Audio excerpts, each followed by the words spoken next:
अस्सलाम वालेकुम। मंटू का वाटरफॉल है स्कर्दू में, Skardu Pakistan. Very beautiful city, बहुत अच्छा है। और मंटू का वाटरफॉल उससे भी ज़्यादा खूबसूरत है। तो आज के इस व्लॉग में मैं आपको मंटू का वाटरफॉल की सैर करवाती हूँ। मेरा ये व्लॉग लास्ट तक देखिएगा। हम आए हुए हैं स्कर्दू और ये है स्कर्दू की खूबसूरत तरीन वादियाँ। मंटू का वाटरफॉल का पानी जो है बर्फ़ जैसा ठंडा है।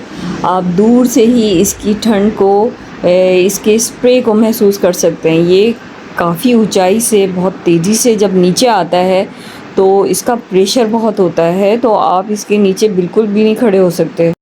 सामने इसके फ्रंट पे काफ़ी रेस्टोरेंट बने हुए हैं जहाँ पर लोग अक्सर आके स्टे करते हैं, काफ़ी देर तक रहते हैं, खाते हैं, पीते हैं, एंजॉय करते हैं। यहाँ काफ़ी सारी फैमिलीज़ आई हुई हैं और इसके सामने खड़े होके इतना अच्छा महसूस होता है। एक तो पानी का शोर, ऊपर से आपके ठंडा ठंडा स्प्रे सा फेस पे पड़ रहा होता है, तो बहुत अच्छा, फेस के लिए बहुत अच्छा लगता है, महसूस होता है। ये पुल सुकरात है, ये भी हिलता जुलता पुल है, लेकिन इसकी ख़ास बात ये है कि इसके नीचे खुदा ना खासा कोई गिर जाए तो वो संग तो नहीं होगा क्योंकि ये डीप नहीं है, लेकिन ये पानी बहुत प्रेशर से मूव कर रहा होता है दूसरी सिमत में। तो मुश्किल ही है कि वो इंसान जो भी है वो अपने आप को होल्ड कर पाए इस पानी के प्रेशर में, और बल्कि इस पे ना ही जाए तो बेहतर है। उससे आगे पानी कुछ थोड़ा ठहरा हुआ था आबशार के पास, लोग वहाँ पर बैठे हुए थे काफ़ी देर तक इन्हीं स्टोन्स पे, और पैर डुबो के ठंडे ठंडे पानी में इसकी खूबसूरती का इजाफा करने के लिए इन्होंने एक पॉन्ड सा बन गया था पानी का, तो उसमें इन्होंने डस्ट छोड़ी हुई है जो कि बहुत अच्छी लग रही थी। लोग वीडियोस बना रहे थे वहाँ की, मैंने भी कहा चलो मैं भी वीडियो बना लूँ और आप लोगों को दिखाऊं कि कितना खूबसूरत मंज़र है ये। और पीछे सब जंगल है, पहाड़ों में जंगल है, लोग वहाँ पर भी पहुँचे हुए थे। बेहतरीन तो ये है कि यहाँ जॉगर्स पहन के आए हैं, क्योंकि ये जो पहाड़ी इलाका है, मैं अपने काफ़ी सारे शूज़ लेके गई थी, लेकिन मुझे लगा कि जॉगर्स जो हैं उसमें ग्रिप होती है ना स्टोन्स पे चढ़ने की, हाइकिंग की, तो बेहतर वही है।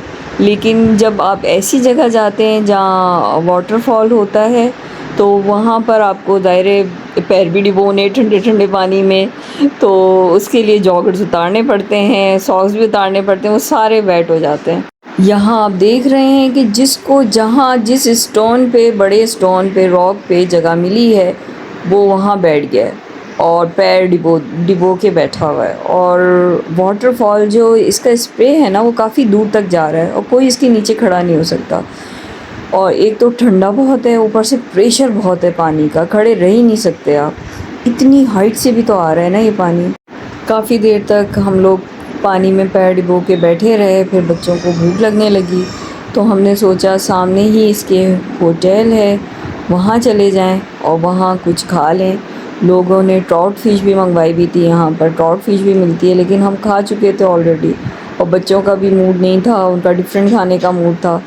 तो हमने उनका मेन्यू देखा, मेन्यू इनका भी महंगा है, कोई यहाँ पर हर रेस्टोरेंट महंगा है, चाहे छोटा हो चाहे बड़ा हो, सब इक्वल है। और फिर हमने इनका चाइनीज़ पे फोकस किया कि चाइनीज़ मंगवा लेते हैं, क्योंकि काफ़ी दिन हो गए चाइनीज़ हमने ट्राई नहीं किया था। तो इनके मेन्यू में चाइनीज़ से रिलेटेड चीज़ें भी बड़ी ज़बरदस्त थी। ये इनके उसका नाम है होटल का, और ये मुख्तलिफ़ ब्रिज हैं क्रॉस करने के, वहाँ माउंटेन पे भी लोग चढ़े हुए थे काफ़ी, और कितना खूबसूरत ये मंज़र, उसके सामने खाना खाने का मज़ा ही अलग है। और इनका सूप भी बहुत अच्छा था, और बाकी भी चाइनीज़ की जितनी भी डिशें मंगवाई थी, 2-3 हमने मंगवाई थी फ्राइड राइस के साथ, तो वो भी बहुत मज़े की थी। फिर उसके बाद चाय का दौर चला, ऐसे मौसम में और ऐसी आबशार के सामने चाय कड़क। इस उर्दू में मैंने देखा है ये लोग चाय खुद बनाते हैं और बहुत अच्छी बनाते हैं, टी बैग्स वगैरह यूज़ नहीं करते ये लोग। और मिलते हैं नेक्स्ट व्लॉग में, तब तक के लिए अल्लाह हाफ़िज़।